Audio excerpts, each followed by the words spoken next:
Now, there are different kinds of discipline.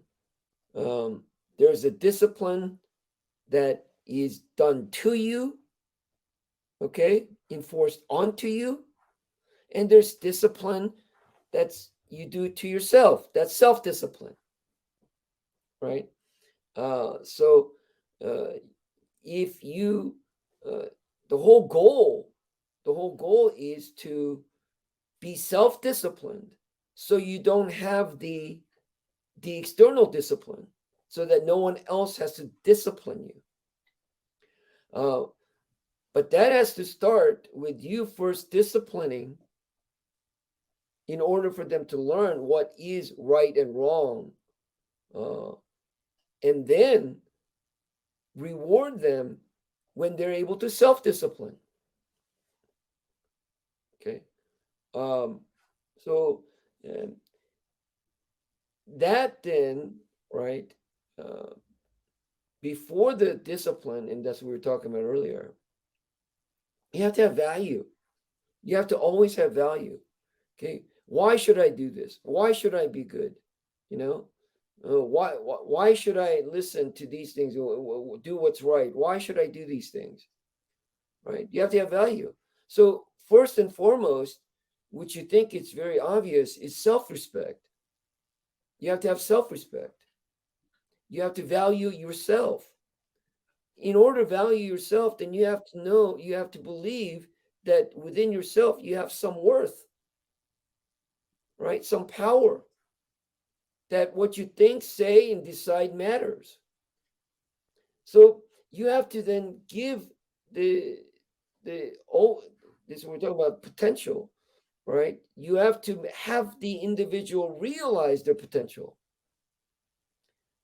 And what's the potential? Well, I tell people all the time, and this is in the paper too, right?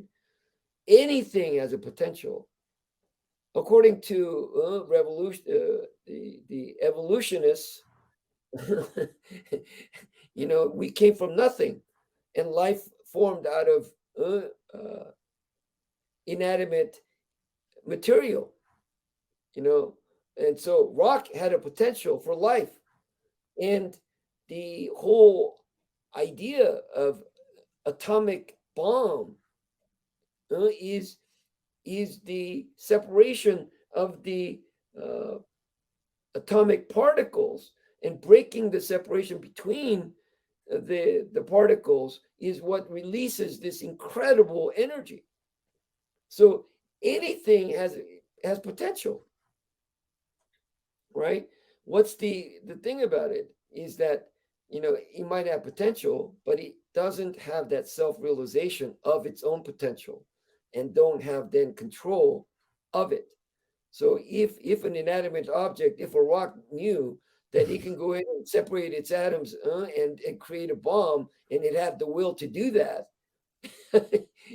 we'd be in big trouble, right? So um, so the idea is that for the child or any person, you have to let them know, yes, you have the power. Okay, yes, and your power is your choice, is your ability to choose. So if we step in all the time and telling them what they should and shouldn't do, then they don't learn to choose. And this we fail all the time as parents. We stop them from doing wrong before they do it, you know, uh, and when they do wrong, we give mixed messages. And you you know, also mentioned something about like letting them make the mistake in a safe environment and have them realize the consequences organically as well. yeah, yeah, yeah.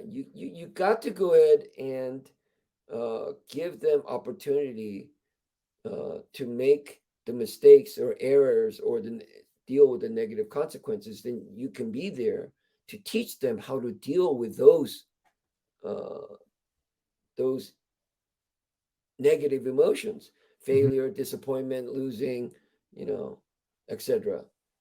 But if you never do that, then where do they learn? How do they learn? They don't learn it at all, right? So as adults, they become a donor to the psychotherapist. That's why we have so many of them, especially in LA. Mhm.